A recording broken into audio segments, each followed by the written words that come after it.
2 days ago, Gavin Williamson doubled down on his decision to allocate A-level grades by algorithm, not by effort or talent, amid outrage that students at state school were getting systematically worse grades than students at private school with nothing to do with the exams they had taken. Gavin Williamson told the Times there will be no U-turn, no change. Unequivocal. Yet, 48 hours later, and a screeching U-turn has been forced on the government. So today, Williamson and Ofqual, the qualifications quango, announced that teacher assessments would be accepted as students' official A-level results. The algorithm is out. A semblance of justice is back in. But how did the government find itself in such an unholy mess? And how was this, I suppose, positive change forced upon them? That's our main theme for tonight. To discuss which, I'm joined by Ash Sarkar. How are you doing? Hey, I'm all right. I got caught in the rain, so that's why no makeup. You either have the choice of getting me with dry hair or getting me with like the blush on. So that's why I look like a corpse. So sorry, guys. You look fabulous. Aaron, how are you doing? I'm good. I'm not as well lit as you guys, but I'm good. Maybe that's a good thing. In the second part of the show, we're going to be joined live by Owen Hatherley to discuss the protests in Belarus and the political context behind them. And we're going to end the show by talking about the shocking story of Greece dumping migrants at sea. Really appalling stuff. Before we go to our first story, share the show link with your friends on social media or in WhatsApp groups or wherever. And write the link on the inside of public toilets. Let us know what you think by tweeting on the hashtag TiskiSour, as always. First story. Today, after 4 days of unbelievable stress for the nation's A-level students, with thousands missing out on university places because an algorithm decided they flunked an exam they didn't take, the government and Ofqual have been forced into a screeching U-turn. So the announcement was made at 4 p.m. today by the qualifications quango.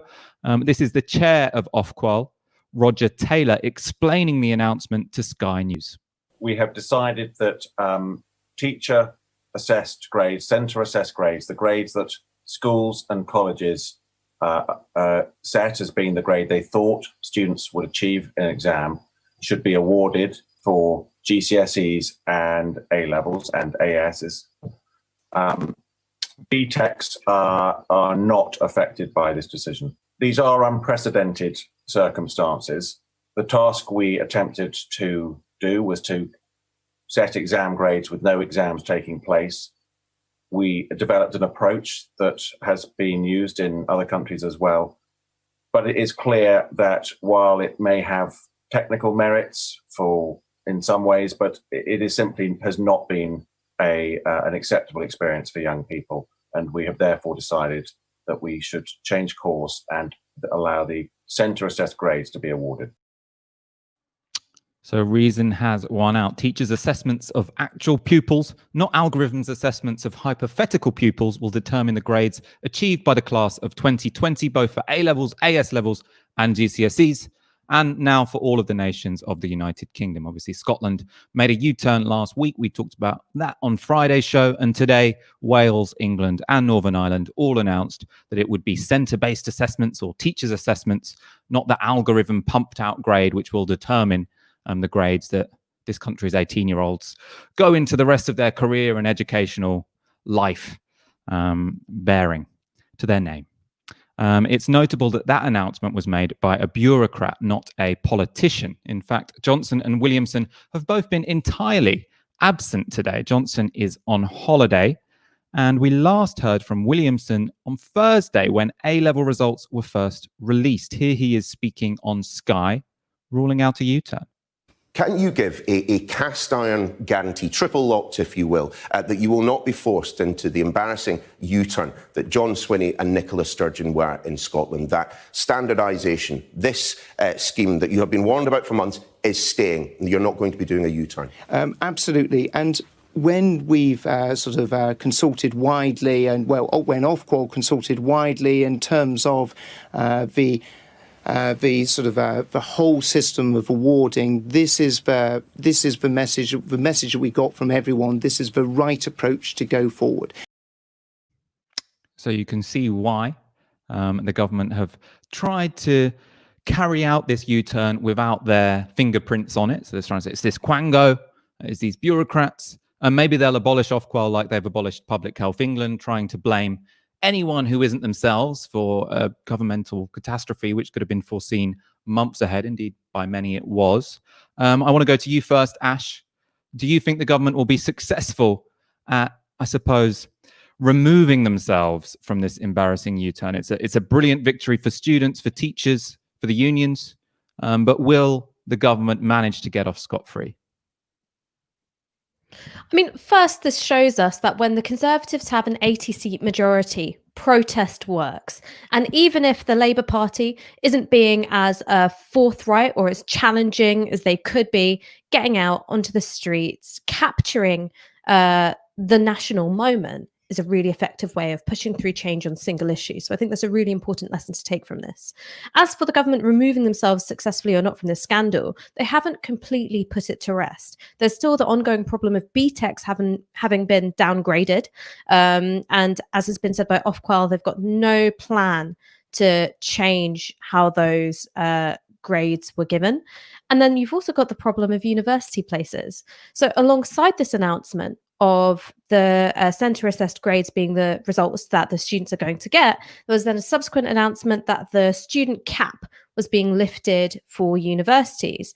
Now, the student cap was a way of trying to make sure that you don't have more prestigious universities, Oxford, Cambridge, Russell Group, hoovering up students and therefore money at the expense of smaller institutions or, less subscribed courses. That's now gone completely out the window. Now, the government so far have ruled out any promise to underwrite the higher education sector as a whole. And there's also been the sense, and you've been able to see it with some of their key outriders in the pages of the Telegraph, that they would prefer some of the smaller institutions to simply go to the wall. I think they'd be quite happy with huge university conglomerates, UCL being a university that's leading the way and just munching up all these smaller institutions. And I think that would be a real shame. That would be a terrible outcome for the higher education environment in the UK, and it would really be a disservice to the students who attend these institutions. And I understand why the focus in the last few days has been on those cases of students who'd made it into really prestigious universities, usually to do STEM subjects, and had missed out by a couple of grades, because those are, one, emotionally quite affecting. It speaks to the heart of the promise of social mobility and that being ripped away, and also journalists love talking about their own alma mater. So if you say, here's the story of a kid who couldn't get into Oxford, you will get 1,000 journalists going, I am so disappointed on my alma mater, Oxford. So I'm writing a letter to my prior university, Oxford, tell them how disappointed I am in Oxford. You know what I mean? So it's a way of sort of feeding into that media urge to talk about itself a lot. But many institutions up and down the country, they serve working class people who haven't been able to necessarily get these, stunning grades, which will get you into your UCLs or your Durhams or your Cambridges or whatever. But they do a really good job educating people, nurturing a love for the subject, telling them that they're worth something other than just jumping into a low-wage, precarious job straight away. And those institutions are important too. So that's a bit of the crisis which has been just kicked down the road a bit. And I wonder if we'll see any of the same level of media attention. I don't think we will. I mean, that could be a really big problem down the line, especially in terms of social mobility, right? Because the whole point now that people are getting higher grades, there has been grade inflation this year now because the exams didn't happen and people's predicted grades are going to be accepted. That means that more people are going to get accepted to those top universities. Less people going to the smaller universities or the ex-polys, and they could collapse between now and next year. So, it could be the case that when people have their usual grades back, then there'll be less universities for people who didn't get the A's and the B's. Can I come in on that very, very quickly? No one ever talks about the grade inflation at Eton. No one talks about the grade inflation at Winchester, Rodine, Bedales, any of these kinds of schools. And having been educated alongside some of the sons of the elite at university, I can tell you that those A stars and those A's that they got at their A levels, that was from coaching to pass these exams, coaching on the coursework, one-to-one tuition in lots of cases to get them into universities. One of the things that you do see is that the attainment gap between private school and state school pupils, which exists at A-level, starts to close at university. And then it widens again when it comes to the world of employment. And that's where those old boys networks really, really kick in. The reason why you have, right-wing columnists and reporters banging the drum about grade inflation in the pages of the Times and the Telegraph is because the state sector was narrowing the gap in attainment. And so you had greater competition for some of those plum university places because you don't want your mediocre Tarquin having to suddenly compete with, Jason from the comp for that place at Oxford. You want your dumb as shit son to definitely get into daddy's college, Balliol. And so that's what this has all been about. Grade inflation is a moral panic, which is intended to manufacture the comparative underperformance of the state sector relevant to the private sector. So that's something which I just think is really important to nail down. Grade inflation has always been a bit of a canard. Obviously, schools will improve at their ability to get their students achieving good A levels. They will get better at teaching and coaching to the exam. So then private sector's in trouble. If you can't guarantee them a place at these elite institutions, what are you paying those extortionate fees for? On this point of whether or not this is the government's responsibility or Ofqual's responsibility, there was a very interesting quote or section from the Ofqual report into these results, which was shared on Twitter by Hope Doherty. And I want to get this up because this really shows you where responsibility lies here. And if Gavin Williamson tries to say it wasn't my problem, it very clearly was. So this is from the official report. Given the heightened risk of students being undergraded in a context where they have not had the opportunity to complete their assessments, the risk of unfairness is significant. This might suggest it is appropriate to award outcomes this summer that are higher than might be expected in order to protect the interests of the current cohort, while accepting that many other students will be consequently over-rewarded. Can we get up these quotes? So this looks like Ofqual had recognized there could be a problem back in March when they were asked to do this particular job. But then they go on, there are, however, drivers in the opposite direction. So in his direction to Ofqual on the 31st of March 2020, the Secretary of State asked that Ofqual should ensure as far as is possible that qualification standards are maintained and the distribution of grades follows a similar profile to that in previous years. So the government were very clear here. The question, it seems, was put to them, are we in danger of undergrading too many people if we try and avoid grade inflation at all costs? And the government said, no, look, grade inflation is the priority, even if it does ruin people's futures, right? That's what they chose to do until they were dramatically forced into a U-turn by a number of things. That's what we're going to talk about now. So one of the things that forced this U-turn was a popular street movement by A-level students. So let's take a look at some footage from one of their protests at the weekend. This is outside the Department of Education.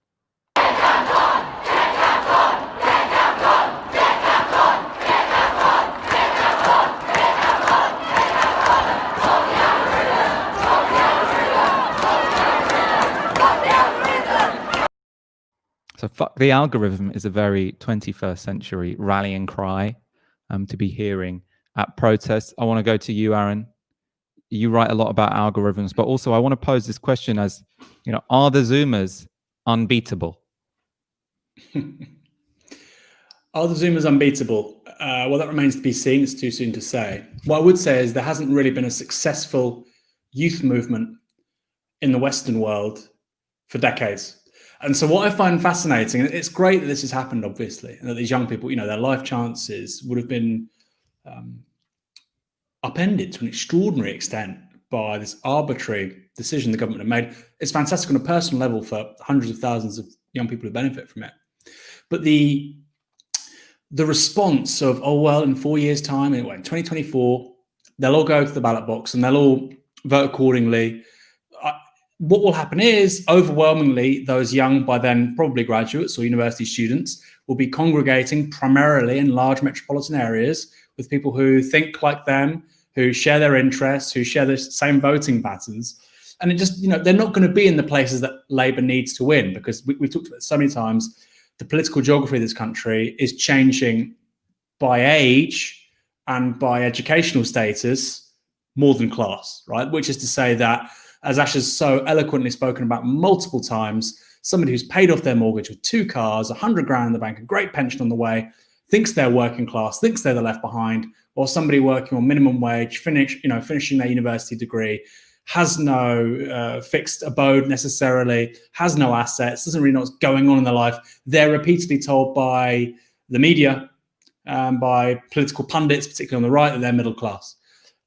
And so, what would the political kickback from that generation be? In the long term, probably quite powerful. But in the short term, not that much, because the very places Labour needs to win don't tend to have many 21, 22-year-olds who are either at university or have just recently finished university, right?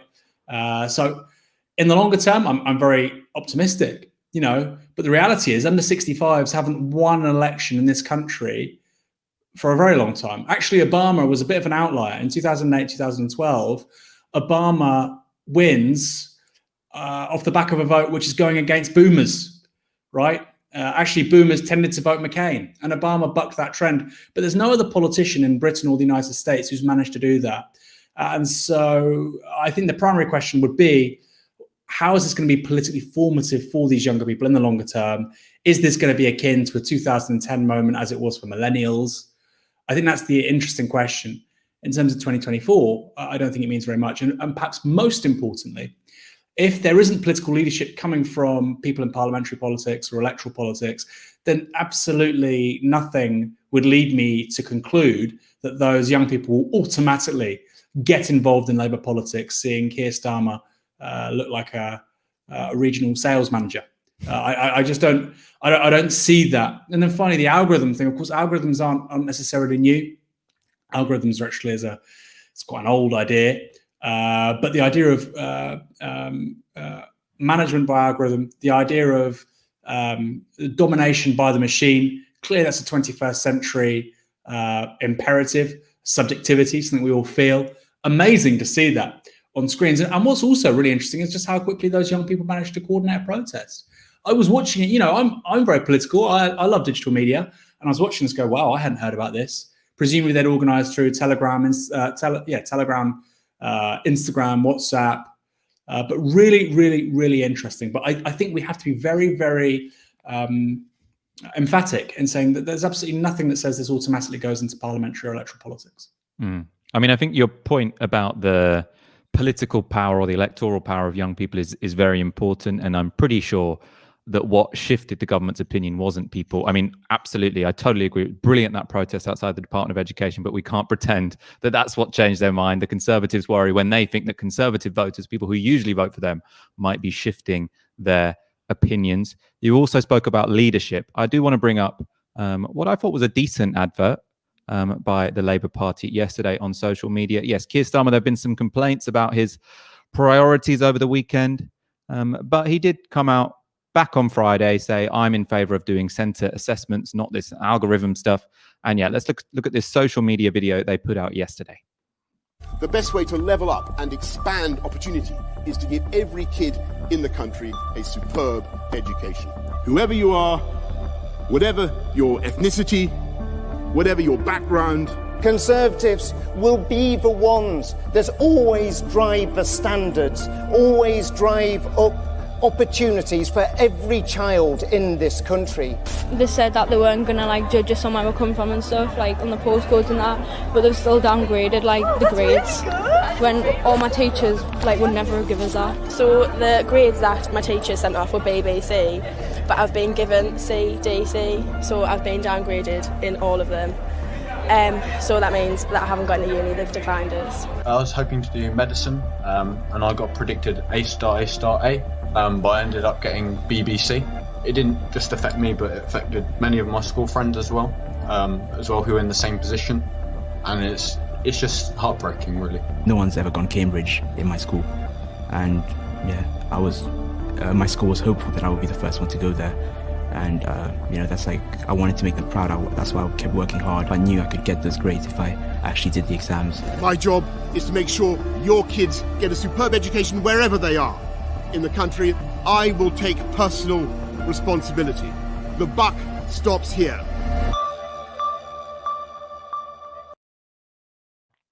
Ash, I thought that video was fairly effective. I mean, Keir Starmer got a lot of flack on Sunday for a Daily Mail piece where he was sort of saying no ifs, no buts, no exceptions. I think he wants to see everyone back in school in September.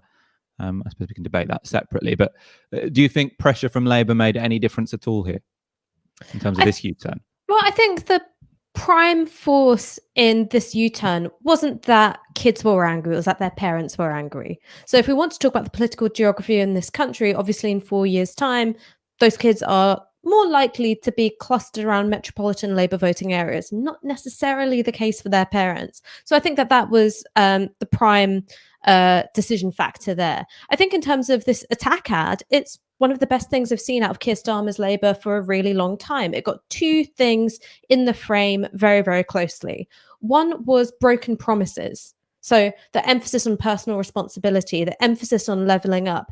And then the second was an aggrieved sense of fair play. So here are the promises about levelling up, about equality, about this real commitment. And here are the experiences of these young people who've been completely shafted by this algorithm. The emphasis on postcodes being a reason for downgrading, playing into what we know exists in terms of regional inequalities. That was all really, really strong stuff. However, the test for Labour isn't going to be whether they're strong on fights which they already know have won. You know, Scotland did a U-turn. They did the fuck up. They did the U-turn long before, the English A-levels scandal came on the scene. It's what they can do to actually tip public opinion the other way, or to get something on the agenda which wasn't already going to be there. And this is why I keep making the distinction between Keir Starmer's ability to do canny positioning and Corbyn and McDonnell's ability to do brave positioning. Corbyn and McDonnell were able temporarily to redefine what the common sense and the centre ground of politics was. Keir Starmer goes chasing after a centre ground, which is largely being determined by forces on the right. And I know I've talked about this before, is comparing the weakness of this kind of strategy to the strength of this attack ad shows you that it's within Starmer's ability, within Labour's ability to articulate their politics through the lens of fairness and equality. I just don't know why they don't do that more often. I want to go to a much, agree with all of that, obviously. I want to go to a much broader point, and I want to bring this up through the medium of 90s comedy.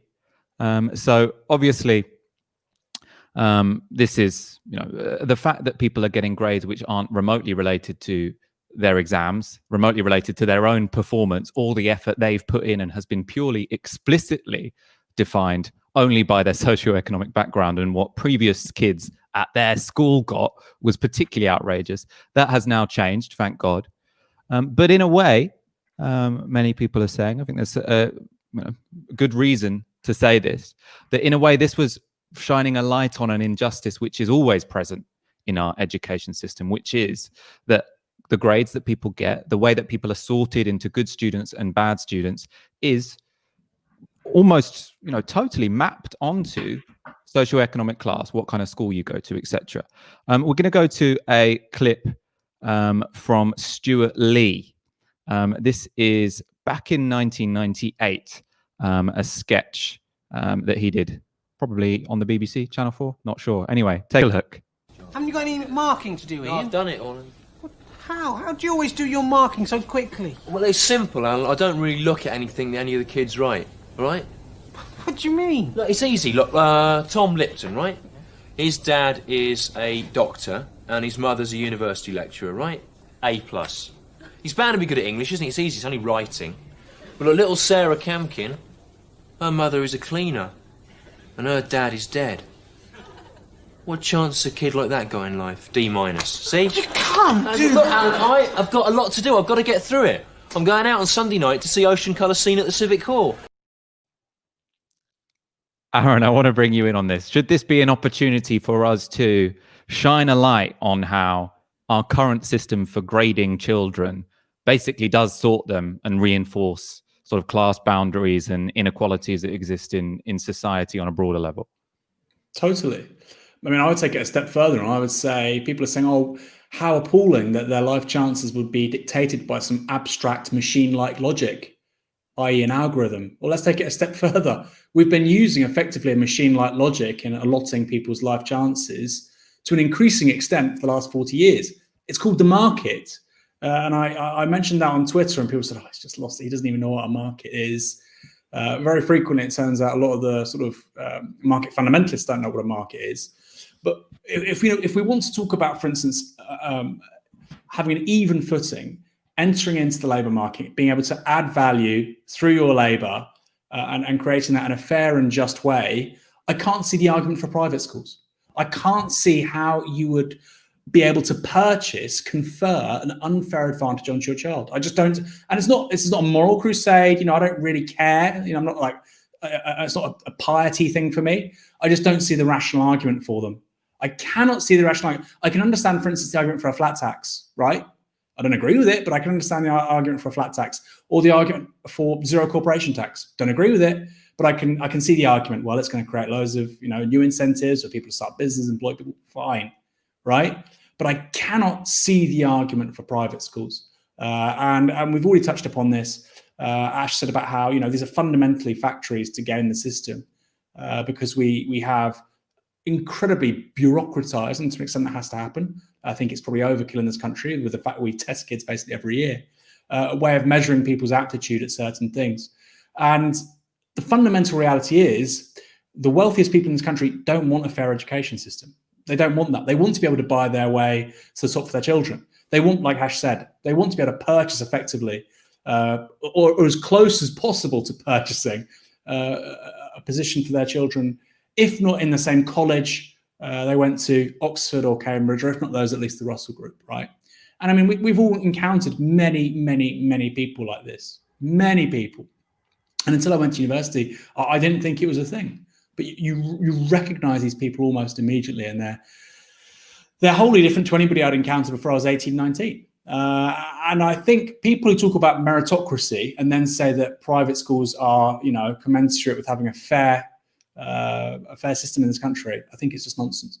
Completely, unconscionable if you're being serious and trying to have a little bit of consistency in this argument. I want to go to you, Ash, because there's sort of two issues here, aren't there? One of them is about private school and whether or not we should make education more egalitarian, which, I mean, obviously we should, and I think all of our audience will agree with that. And the other is about exams, whether exams, essentially reinforce inequality, or whether if we did have less of a sort of bifurcated education system, that having people take GCSEs and A-levels would be a reasonably meritocratic way of organizing society. So I want to talk about both things because I have very strong opinions on both. The first is private schools. As I said before, if private schools did not confer an unfair advantage, nobody would pay for them. And often people say, well, of course you want the best for your kid. You want better quality of teaching, smaller class sizes, etc., etc. True, but that's not all there is to it. So the value of one more teaching assistant, it stops being added to the school once you reach a certain level of teaching assistants. So the benefit you're getting from private schools isn't just about the small class sizes or, having a better teacher to pupil ratio. Sure, the quality of facilities is another big plus for lots of private schools. I did not realize that other schools had swimming pools until I got to university, and someone was talking about their school swimming pool, and I was like, we had a Nando's down the road. That was great. Didn't realize that there was that sort of quality of facility there. But again, that sort of stops at a certain point. You could open up those things in the state sector and it wouldn't necessarily stop their, parents sending their kids to go private. The big sell of private school is the advantage it gives you in terms of university places. You still have the drastic overrepresentation of private school pupils within elite universities. And you have an even more drastic overrepresentation of private school pupils when it comes to the highest echelons in public life. The other aspect is the way in which the intake of state schools is routinely demonized. So think about all of the metrics we use to judge a good versus a bad school. So much of it is hinged on pupil behavior and the kind of racialized and classed criteria which constitute how we judge that behavior. So there is very much this sense of, well, I don't want my kid to be educated alongside your kid. My kid is special. My kid is smart. My kid is sensitive. And these children they're feral, they're noisy, they're bullying, they're uncouth. Their parents didn't instill into them the value of education. So all of these judgments are going into it. And we very rarely have, I think, an honest conversation about why people send their kids to go private. And this is also why I'm an evangelist for the state sector. I went to a comprehensive for my secondary education, and I went to a selective grammar for my sixth form. And between those two schools, there was really not much difference in the quality of teaching. All right, there were some really fucking excellent teachers at my comprehensive. There was this one amazing teacher who I'll never forget called Mr. Bryan, who taught me GCSE sociology. And he taught us about the Marxist concept of alienation by talking us through his time working at the Halfords warehouse. And then he taught us about sabotage because he told us about the time they built like a Tower of Babel of all the bike boxes. And then at the end, they were like, do you want to kick it in? And they kicked it in. And see, that lesson stayed with me forever because Mr. Bryan was a teacher whose background reflected the background of the kids that he was teaching. And so the comp that I went to had an intake which ranged from, you know, the children of comfortably middle-class professionals right through to kids who are in the care system, kids who were refugees, and it was an incredible learning environment. I got to the selective grammar, and it may have been situated in an exceptionally poor ward in the borough in Edmonton, but how many of the kids actually came from Edmonton? These were kids who came from Crouch Hill, Muswell Hill, the posh bits of Hackney, and were already from the most stable families, for the most part because they'd passed a non-verbal reasoning test when they were 11 years old. Right? It was very much pick the next cube. I don't know what that tells you about a child in a meaningful sense, but what does it say? That the quality of facility was not made available to the other kind of kids that I went to school with at Enfield County, those kids who are in and out of care, those kids who were refugees themselves. Now, that doesn't mean there aren't problems with the state sector. Of course there are. And one of the main ones is the way in which the state sector has been made a guinea pig for all the worst kinds of education policy making. And primarily, not uniquely, but primarily, this is a phenomenon of conservative governments. Because I think what's happened in the last decade is you've had education policy being shaped by politicians who are trying to feed the most reactionary points of view that exist within their base. So we're going back to this question of boomers and voting behavior. Now, lots of boomers had a miserable time at school, and I'm talking about the very experience of learning. So it was rote learning, it was exams focused, and that's what they think a good education should be like. Now, all of the stuff which in subsequent years, it's been found to be quite a useful way of expanding the ways in which you can measure the aptitude of a child. So learning through play, kinetic learning, coursework, all of those things are seen to be soft, seen to be woolly, and you've got to go back to the most miserable experience of learning that you've got, which is rote learning and teaching to the exam. And all of these things have contributed to the A-levels fiasco that we've seen in the last week. Because if you had much more regular coursework assessments, well, you'd be able to take grades from that. If you'd had the AS system, which Michael Gove got rid of a few years ago, you would have much more reliable grades than the mocks or the CAGs to pull from. But those things were taken away to feed this appetite, this common sense that exists in Middle England that education should be miserable. We're going to go to some audience comments because we've got quite a lot of them coming through. Shailendra Singh with £10.10. You were on fire, Ash. I wholly agree with that. Ash is always on fire. So that's what I look forward to. I hate the weekends because I just spend the whole time looking forward to Monday evening with Ash. Oh. Vicky Clee with £20. Don't forget the BTEC students, guys. Also, private entries like home educated or older student received no grade at all, as Ofqual said, too hard to predict. So they've lost out too. Very good point. Yeah, especially homeschooled kids. I mean, it is a genuinely difficult problem there if you're not having exams. I suppose they'll have to take them in autumn. Anna tweets on hashtag #TiskiSour, quoting Ash saying grade inflation is a moral panic. Well said, Ash. We definitely can't have the Jasons of this world pinching Tarquin's place at uni. What kind of topsy-turvy society would we become if it was based on merit, not money? And Joe MC in the chat says, quick look into right-wing and centre-right Twitter shows a lot of people think Boris is an everyday hero for listening to the people and changing his mind with this U-turn. How do we change this mindset?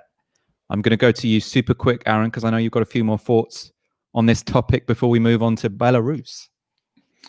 Yeah, I just think, it's strange that there are multiple, there are always, the right is basically constituted by moral panics. On the one hand, they say that we have grade inflation. On the other hand, they say kids actually aren't learning anything. We're not educating people anymore. They can't read and write and all these things. To an extent, there's a point there, which is we're not necessarily teaching people. We're getting them to just know how to pass tests. That's maybe I sound like a sort of young Peter Oborn, but that's kind of, I feel very strongly about that. Then secondly, going back to the private schools point, I would want my kid to be in an environment which reflects reality, i.e. they'll be meeting children of all colours, all creeds, all class backgrounds, with different tastes, sexual orientations, etc. Because that would make for a more rounded individual. I wouldn't want them to be insulated in a school from any rough kids, right? You would want a real mix, because that would, like I say, forge them for the world they're going to enter after being in school. And then finally, the Tories, again, is one of these contradictions. They try and articulate this solidaristic, we're all in this together thing. But actually, when you look at what they do to about 7-8% of the population, they are basically insulating them from the rest of their compatriots, right? A bit like Spartans and Helots, right? And so it's very often you'll meet people that go through that system. You meet them in university, and they are, for them, if they talk to young people, kids from state schools or even grammar schools, which are a form of state school, but they do, benefit a great deal from economic privilege and so on, they look at them almost like a bunch of aliens. And I don't think it's in their interest necessarily to come out of school at 18 and not be able to comprehend, 90% plus of the country.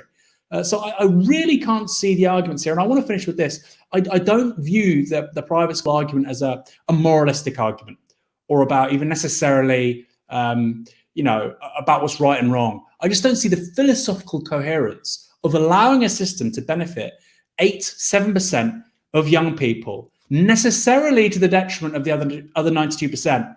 Because what we're talking about here is positional goods. There are only so many university spaces up for grabs. 8% of them are able to game the system necessarily to the detriment of the other 92%. I don't see how that's philosophically coherent if you really care about having a fair and just society. Agree. I don't know. Have we ever had a guest that sort of proudly defends private schools? I'm not sure. Maybe we should get one on sometime. We've got over 1,900 people watching. We can definitely get to 2,000 this evening, this Monday night. So do share the show link. But most importantly, if you're enjoying the show, hit the subscribe button and hit the notification button so you never miss when we go live. Straight on to our next story. Huge protests have shaken Belarus after disputed election results, which, according to official tallies, gave the incumbent, Mr. Lukashenko, 80.1% of the vote compared to 10.12% for his nearest rival. Not very convincing. Protests have been going on since the election was held on the 9th of August. They are potentially the biggest demonstrations in the country's history. So Belarus only has a population of 9 million. So that's sort of the context for how big these protests are. Since that election, hundreds have been wounded in these protests and 2 killed in clashes with police. Over 6,000 have been arrested, with many reporting they've been tortured in custody. However, Mr. Lukashenko, who has since 1994 served as the country's first and only president, is making no suggestion he will stand down. So on a visit today to a Minsk tractor plant, Mr. Lukashenko told workers, "We held the election. Until you kill me, there will be no other election." No ambiguity there. Apparently, he was expecting the workers to be supportive. Industrial workers had formed part of his traditional base, but when he spoke outside their workplace, they shouted for him to resign. We can take a look at a clip of that moment now. Спасибо, я сказал все, можете кричать, уходи.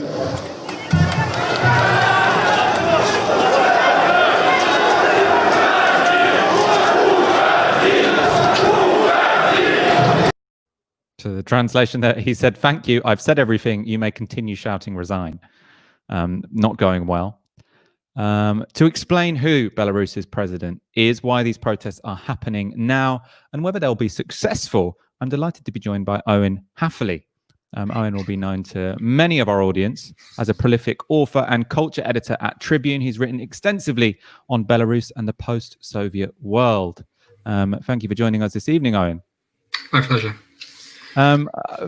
Audience who don't know who Alexander Lukashenko is, I mean, I spent quite a while on the Wikipedia today. I'm not a close follower of Belarusian politics. How should they understand who Lukashenko is? So Lukashenko was elected president in the first and probably only fair elections in Belarus in 1994. And his background, like the thing people usually say is he was a former collective farm manager, and that's usually kind of part of the way he's sort of presented both positively and negatively as being this kind of like vaguely Soviet, folksy peasant sort of figure, which we can argue about whether that's preferable to being a gangster or a secret policeman like some of his neighbors. But I think so. If it's fundamentally, he kind of used that landslide election victory in 1994 when he ran on the anti-corruption platform, which is a good reminder for people of why you should be very wary of people running on anti-corruption platforms. That he then sort of passed various changes to the constitution, and since then it's been, I guess, one can argue about the degree to which it's dictatorship or a kind of managed democracy, in which it sort of precedes Putin and the construction of a system that kind of has elections, has a sort of nominal opposition, but there's no real sense or prospect that that opposition could ever kind of fight on a level playing field. So most elections, when there were kind of opinion polling is currently banned, I believe, but for a while there were independent opinion polls, and they would usually have Lukashenko winning by very large margins, but never as large as the final sum. So something like 58%, and then he would magically have 80% due to the electoral arithmetic. And he's kind of generally played a sort of complex game geopolitically of kind of being at various points close to Russia, then trying to kind of like set up closer links with the EU at various points. And economically, it's been quite an odd kind of country by the standards of Central and Eastern Europe over the last 30 years, and that they've preserved a large amount of nationalized industry. They've got a sort of, until recently when they started dismantling it, had a reasonably extensive welfare state. And kind of the Soviet past is generally considered in a more positive light than it might be in a lot of their immediate neighbors. Mm. And so what's changed? Because, yeah, as far as I understand, it has been a managed democracy for a very long time, not necessarily free and fair elections, but at the same time, Lukashenko, hasn't been, he's not like a hated dictator that everyone's been desperate to get rid of, but they've just been sort of silenced by fear. It seems like he has had some sort of widespread support, but not anymore. What's changed? Why are we having such large demonstrations now? I mean, if you go, if you sort of read the work of Nelly Bekus, who I'm standing in for here, it's quite interesting on the kind of the particular techniques that the very, very small and very kind of harried Belarusian opposition has generally gone for, which I suppose one can kind of roughly summarize by kind of pretending Belarus is like Poland or Ukraine, a country with a kind of established nationalist movement, a country that's kind of desperate to pull away from Russia, that has a very negative view of the Soviet past, and that is desperate to privatize its industries and so on. And Lukashenko won his first election and won his kind of more contestable later elections pretty much by ignoring that, by kind of maintaining a sort of state capitalist system that extends certain parts of, it's a capitalist economy, but it extends certain parts of the USSR. And that was, I think, genuinely fairly popular with people. There was a kind of idea that somehow people should be rebelling against having full employment and a rudimentary welfare state. And of course, why would you? But that's not to downplay the fact that the small opposition, faced significant violence over those 26 years they have. But they've generally been unpopular. And a lot of the opposition this year, a lot of the kind of figures that were involved, various people kind of got thrown out of the process early on, were people that came from within the kind of ruling group to a large degree. Or they were people that weren't necessarily linked to the opposition traditionally. So they campaigned on fairly kind of bread and butter issues rather than on the Belarusian language and the Polish-Lithuanian Commonwealth and the innate people's desire for freedom or what have you. They instead campaigned on the fact that, Lukashenko had massively mismanaged the coronavirus, which he had. The last time I imagine many people watching this will have heard of Belarus when they were watching the Belarusian Football League, which was the only football league in Europe not to have been cancelled. The reason for that being Lukashenko being a bit of a COVID truther. It wreaked havoc within Belarus, the virus. So that's a major factor.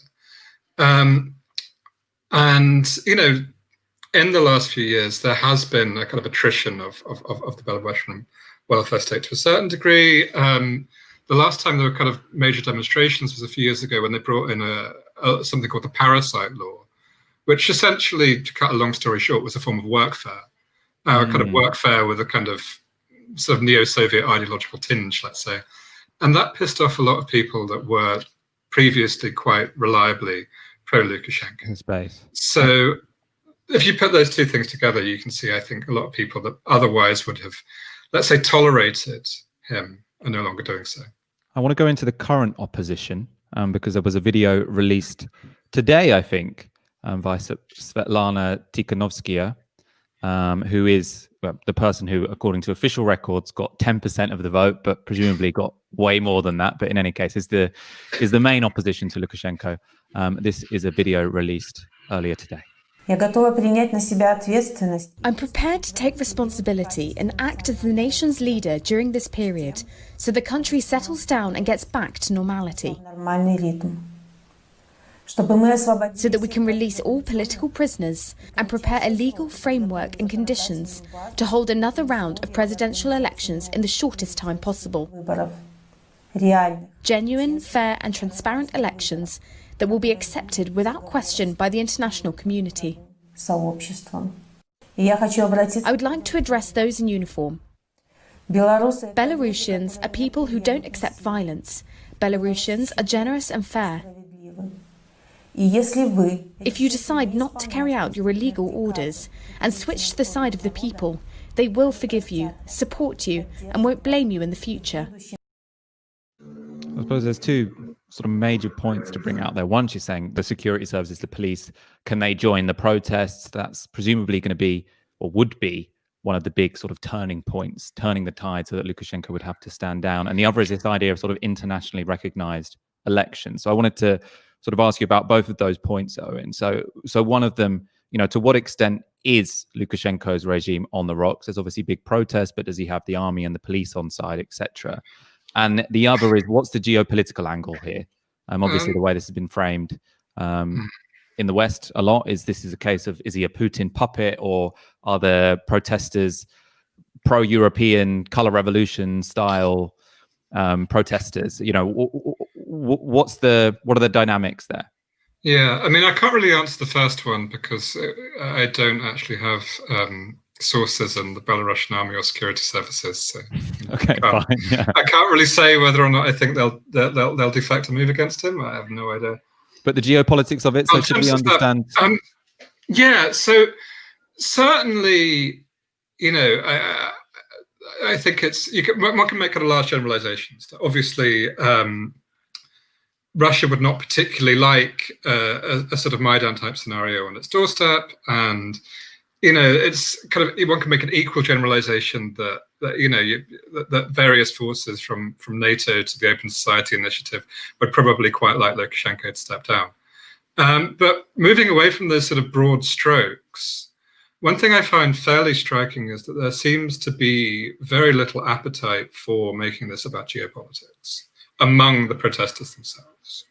And I think that goes back to the fact that, for want of a better word, the kind of sort of Soviet nostalgia and sort of pro-Russian orientation that have been such a feature of Belarus over the last 25 years are not necessarily something imposed by a dictator on a population that desperately don't want it. They are a response, I think, to something that's generally where people actually stand. And I don't see any particular evidence that that's changed. I don't see any particular evidence that people in Belarus are sort of dying to join NATO or the European Union, and the slogans that have been used have been remarkable in their kind of complete avoidance of that. So, if one will kind of look at kind of recent kind of upheavals in the post-Soviet space, it's probably closer to the events in Armenia a few years ago than to what happened in Ukraine in the spring of 2014, which obviously was a much more sort of, sort of literally stemmed from not signing an association agreement with the EU and refuse and signing one with Russia instead. There's also a sense in which people kind of look at this kind of the fact that there is a nominal union of Russia and Belarus and then assume that this means something particularly significant geopolitically.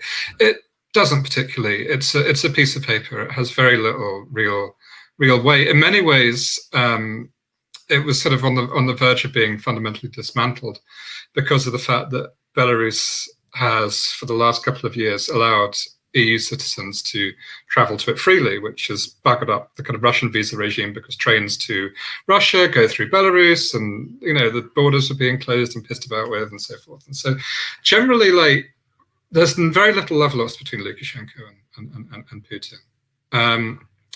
There's been times in which kind of Russian state TV has made anti-Lukashenko documentaries. There's been various times in which they kind of exerted pressure on him. The Russian government would, I think, be quite keen to certainly Russian capital would be quite keen to get its hands on lots of Belarus. But so the idea that he's their man is, I think, quite dubious. He will play whatever will keep him in power. And that whatever side looks likely to do that, that's where he'll go. That is all very interesting. I mean, it seems like, from what I've read about it, it seems like an incredibly interesting case. It was someone who didn't, in the post-Soviet world, go for let's completely go for neoliberalism in the European Union. Successful at first, but then completely sort of became a bit of a dictatorship, right? Or controlled democracy anyway. Anyway, the story is going to develop, and we will come back to it on this show, I'm sure, especially if he does fall. Owen Hatherley, thank you so much for joining us this evening and for all of your insight on this quite complicated topic, and we'll speak soon. Thank you. We are going to go on to our final story in one moment. Before we do that, as you know, this show only possible because of your kind support. If you are already a subscriber, thank you so much. If not, please go to novaramedia.com/support. We're going to go to our final story, which is a grim one, I'm afraid. Discussion of anti-migrant politics has been a regular feature of the show this summer, a conveyor belt running from Farage to the BBC via the government, via the Prime Minister, has turned a few desperate people crossing the channel on dinghies into an existential national crisis. But of course, we don't need to tell you, anti-migrant politics is not just a British affair, and over the weekend, the New York Times revealed a really horrific story about the actions of the government of Greece with respect to Syrian refugees. And we can get up some copy from that article. So since 2015, the New York Times writes, European countries like Greece and Italy have mainly relied on proxies like the Turkish and Libyan governments to head off maritime migration.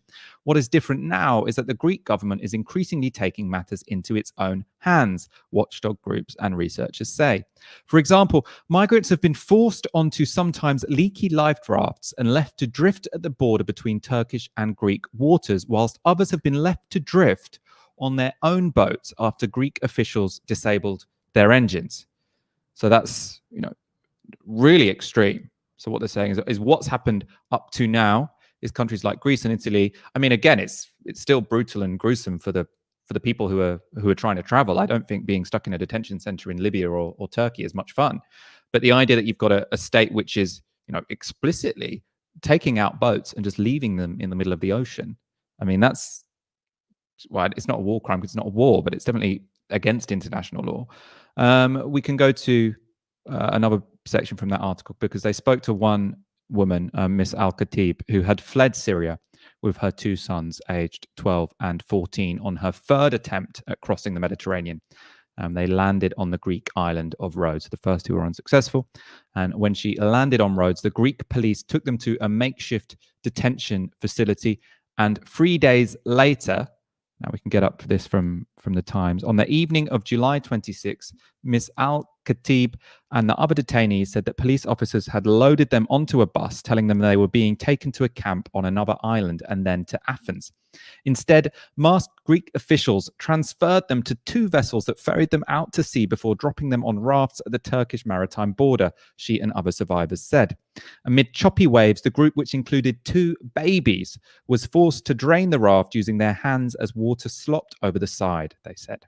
The group was rescued at 4:30 a.m. by the Turkish Coast Guard, according to a report by the Coast Guard that included a photograph of Miss Al-Khatib as she left the life raft. And finally, Miss Al-Khatib tried to reach Greece for a fourth time on August 6, but said her boat was stopped off the island of Lesbos by Greek officials who removed its fuel and towed it back to Turkish waters. So what you're seeing, a European government, a member of the EU, which, it's not just putting up fences, it's actively dragging out ships or boats to the middle of the ocean and leaving them there without any way for them to propel themselves to a different place. And then actively, going up to boats which are desperate people trying to cross a body of water, taking away the engine and leaving them to float. So, I mean, it's getting really tantamount to, well, luckily these people didn't die, but I imagine some people did die in these circumstances, and then it's getting quite close to murder, isn't it? Ash, I want to bring you in on this incredibly shocking story. I mean, often we sort of say by, for example, not, when they cut sort of like the rescue operation, it's sort of like, by indirectly that will have cost the lives of many refugees, but you don't normally see it being this direct, literally just dragging the boat out themselves. I mean, how you end up in a position like this is through the wholesale demonization of people who are seeking asylum. And I think there's something very sick in, when I say our political culture, I'm not just talking about the UK, I'm talking about the global north, where we look at desperate people, impoverished people, and people who are often not white, mostly not white, and see something that's to be treated with disgust, right? It's like the management of pests or of vermin. And that's a way of thinking which has been, there's been layer upon layer upon layer of that for decades.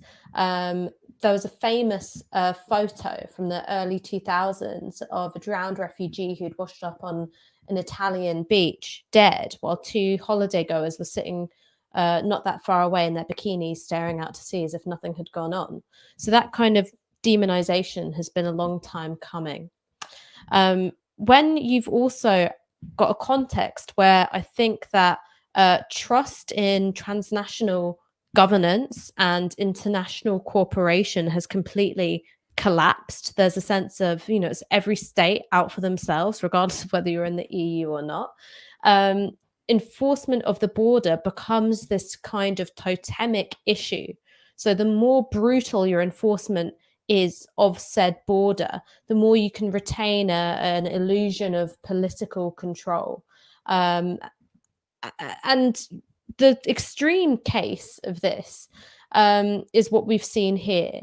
But it's something which has also gone in other countries. People talk a lot about Australia's immigration system as something that they wish to emulate in this country in terms of offshore detention, turn back the boats. Australia, a few years ago, was caught paying people smugglers to return, really desperate and vulnerable asylum seekers. So all of this is, there's a linearity, there's a development. It didn't come out of nowhere. I would also say that one of the things that we've forgotten about is the, incredible levels of support that neo-fascist party Golden Dawn has had in Greece, particularly amongst the police. And I imagine the same would be the case amongst the border force. So if you want to get into the mindset of how you can be a human being, taking asylum seekers in the night, including babies, putting them in a dinghy and pushing them out to sea without fuel, I would say that there's probably there's a pattern of a political mindset going on, is what I would suggest. But I don't think we're that far away from seeing similar things going on in this country. I think that there's certainly an appetite for it, one that's been carefully nurtured by right-wing pundits and print media, and it's very scary. It's so inhumane. There's no language that we have that I think can grapple with how disgusting, barbaric, cruel this is.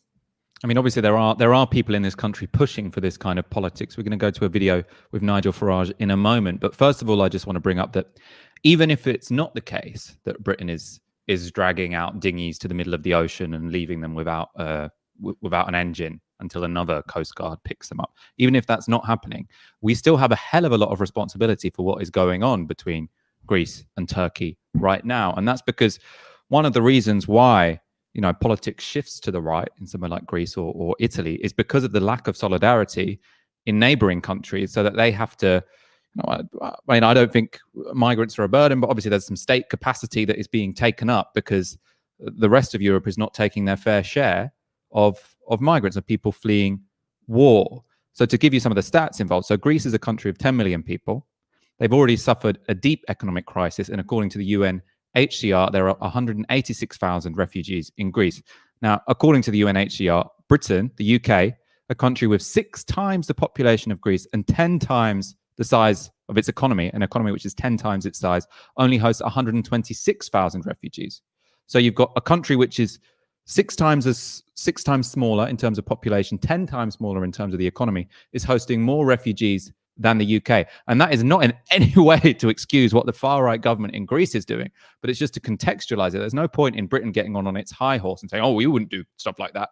Because, I mean, we're already freaking out with 4,000 people crossing the channel. Who knows what would be the case if we were a much smaller country with much greater number of asylum seekers. We've talked about this on the show before. I'll get up this graph very quickly, which just shows how stingy, how pathetic our country is when it comes to asylum applications. So we can sit here and judge Greece, which we should, by the way, because what they're doing is criminal and appalling.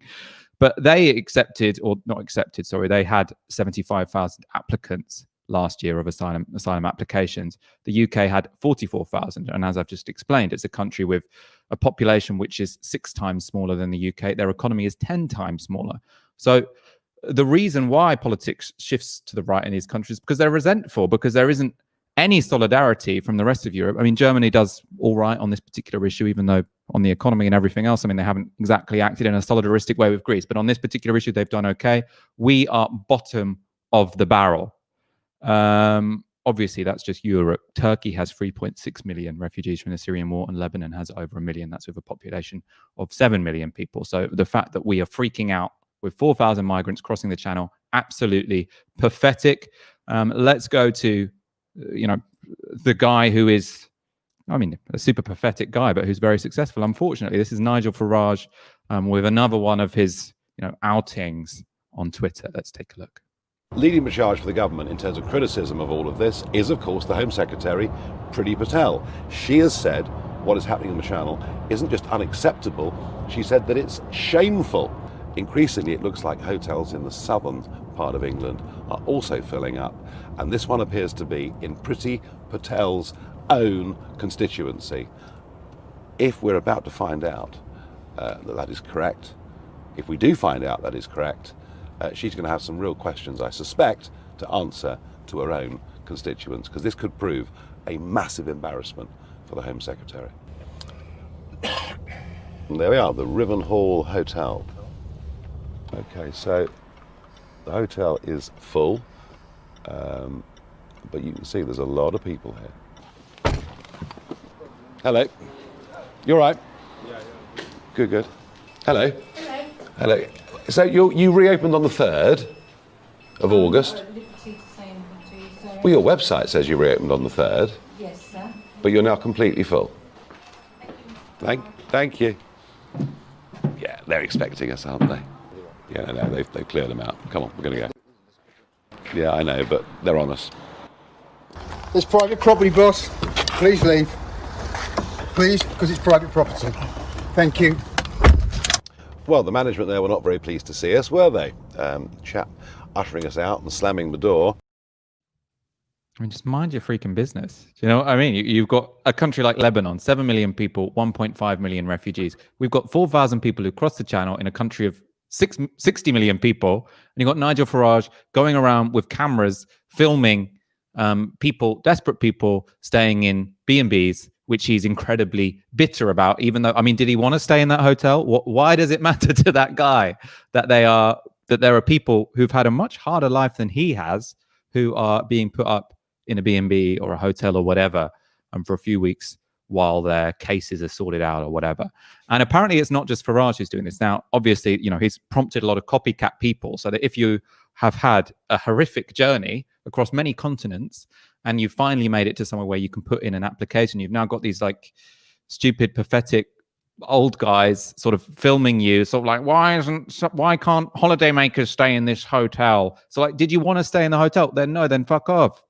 Aaron, it's depressing, it's sad, but it's also very effective. Nigel Farage has really, once again, shifted political discourse in this country dramatically to the right. I mean, that video, I think, has got 30,000 plus shares. You go on his Facebook page, he gets astonishing traffic. He'll be getting far greater reach than the Labour Party, Momentum, the Conservative Party put together. The reach he's getting right now, the engagement he's getting now is reminiscent of Tommy Robinson at his worst. Now, I'm not saying, he's saying the same things as Tommy Robinson. They're more nuanced. They're more acceptable to the respectable middle class of this country. Not necessarily everybody, but they have really wide reach and salience for many, many people in a way that what Tommy Robinson would say wasn't. And then finally, Farage was paying those people a visit in the back of what looked like an air-conditioned Land Rover. I mean, God, at least for the optics, at least have a think, shake your head. But it is worrying because he shapes politics in a way that I don't think anybody else does right now. And the big concern for me, and Ash talked about this at the beginning of the show, was that Jeremy Corbyn, John McDonnell are brave politicians. They might not necessarily get every call right, but they're very brave.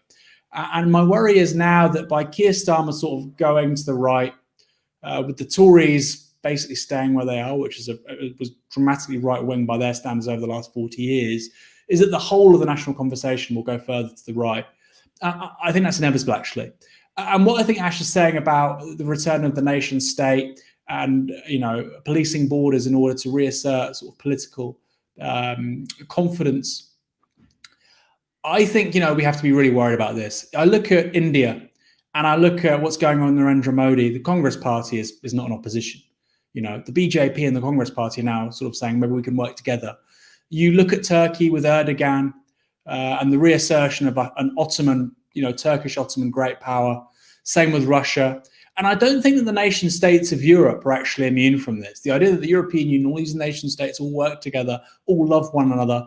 I think the left likes to talk in those terms because it buries the very concept of the political, the Schmittian concept of the political, about who is your friend and who is your enemy.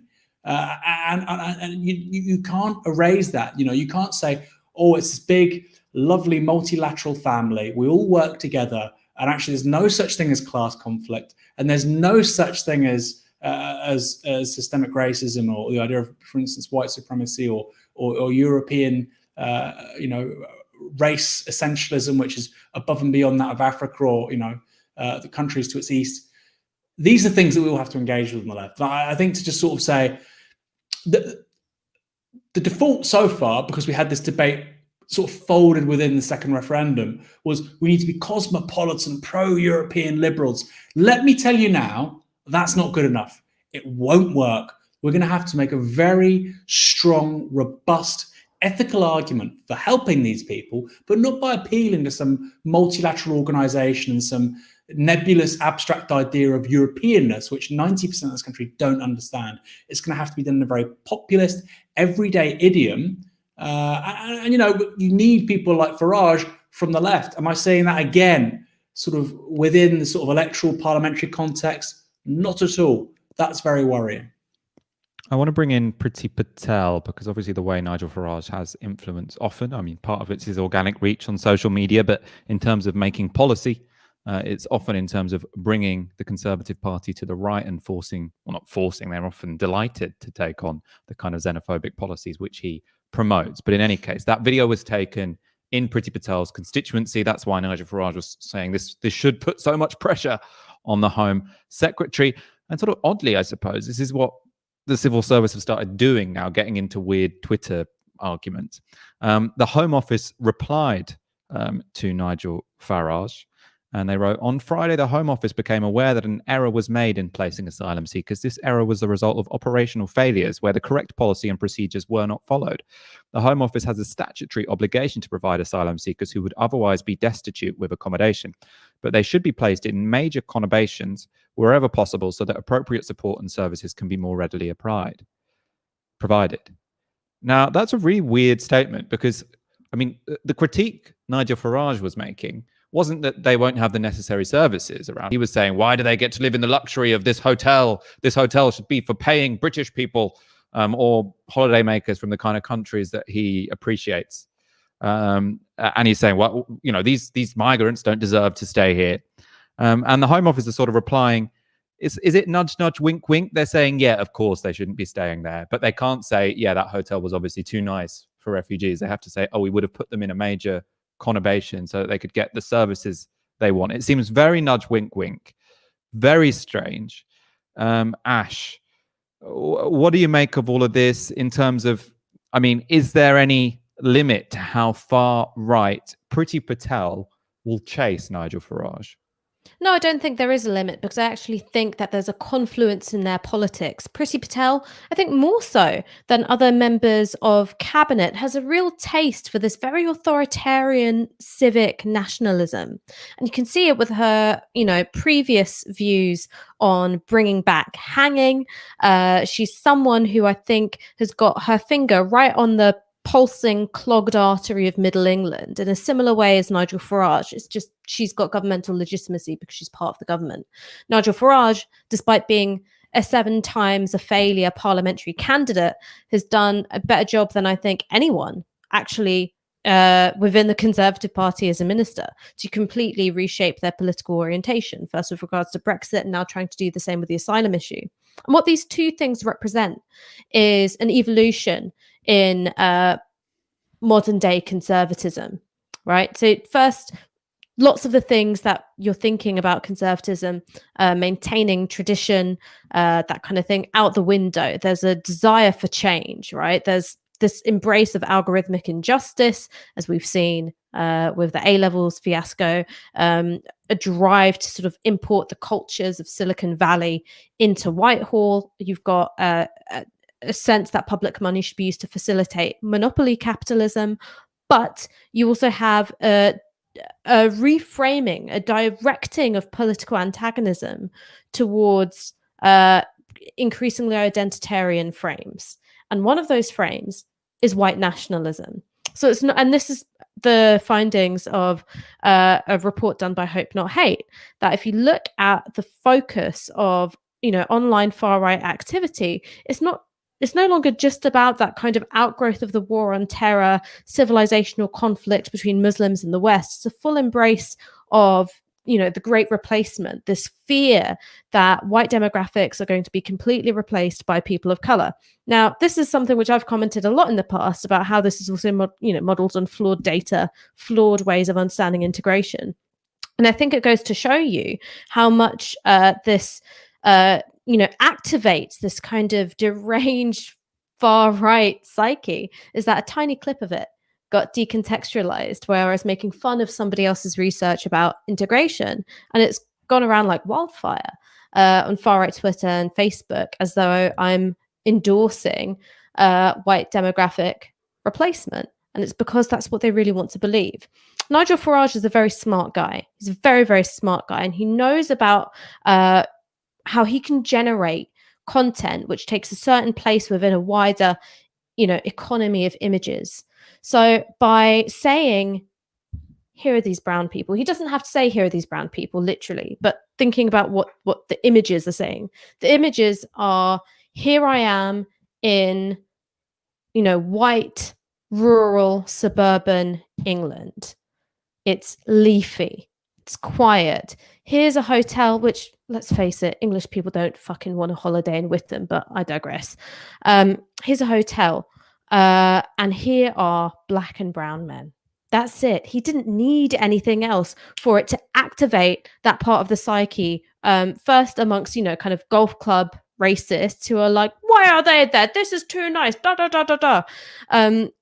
Whilst also playing into this idea of replacement. They're being bussed in to replace you, take your place, take things which don't really belong to them. So that's what's going on. And it's a really frightening thing because we don't have a Labour Party that I think is equipped to deal with this. It doesn't want to. It actually wants to win back some of those voters who believe in these things. But I also don't think that we've got an anti-racist movement in this country which is capable of engaging with these things properly. I think that there have been some really, really amazing things done by Black Lives Matter, of course I do, but I think at the moment struggles are still very much segmented off from one another.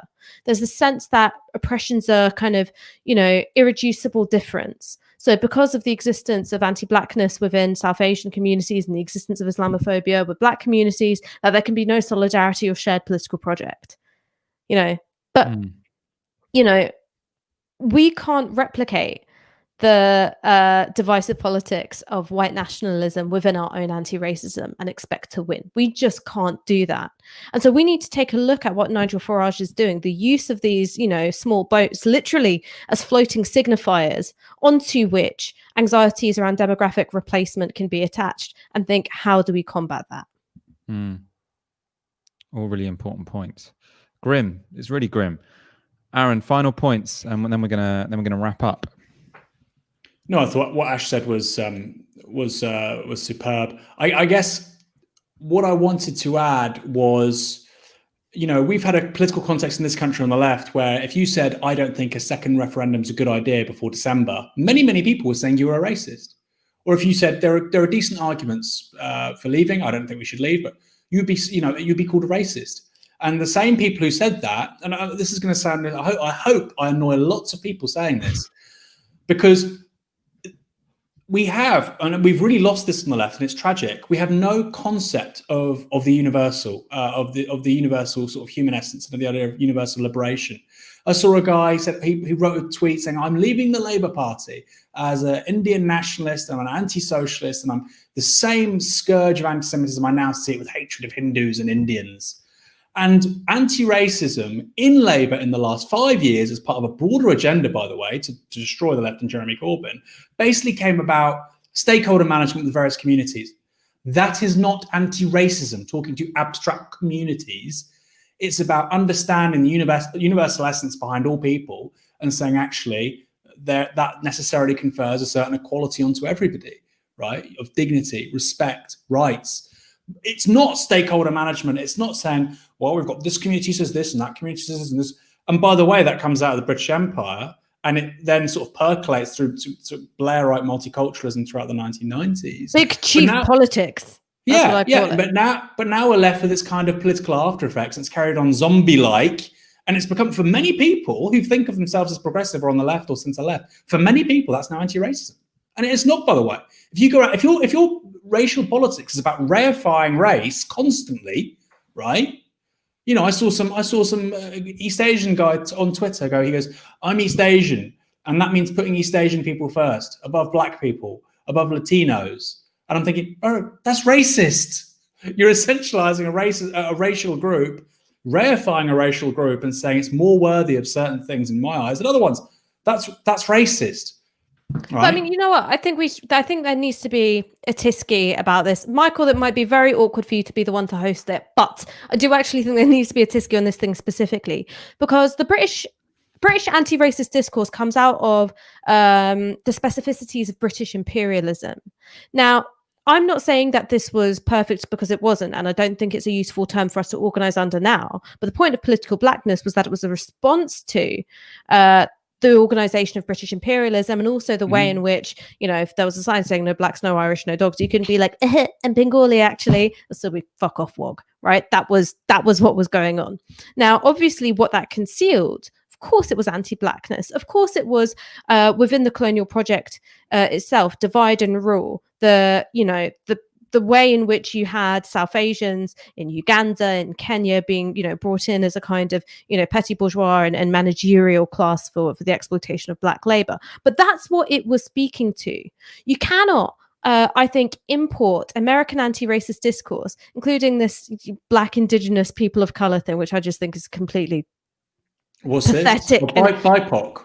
BIPOC, which I think is Right. completely pathetic and inappropriate in a British context, simply because you're trying to find a perfect expression of your own cultural identity and selfhood within the language of race. Because newsflash, race was not invented as a technology of governance so that you could feel seen. Right? The codification of race in the Virginia plantation wasn't like, okay, so everyone gets a name and that's really nice. That's not what it was about. And so I think that when faced with a reconsolidation of power in the face of manufactured crisis, right? Because that's what's going on, I think, with the asylum issue. The anti-racist movement, if one can be said to exist in the UK, does not have the intellectual, the analytical, the organizational tools to work across communities and effectively deal with it. We'll do a proper show on that, about I suppose especially around the term BAME, which has become controversial in its own way. But for this evening, It's actually pronounced Barme, Michael. Great, good to know. I won't make that faux pas again. The M is for Michael. You're included. Brilliant. Representation. Important to me. Thank you for watching Novara Media and Tisky Sour. It's been a pleasure to be joined by Ash Sarkar and Aaron Bastani. I'm Michael Walker. If you want to make this show possible, if you want Novara Media to expand, please do go to novaramedia.com/support. We'll be back again on Wednesday. So do hit that subscribe button and the notifications bell so you find out every time we go live. But for now, you've been watching Tisky Sour on Novara Media. Good night.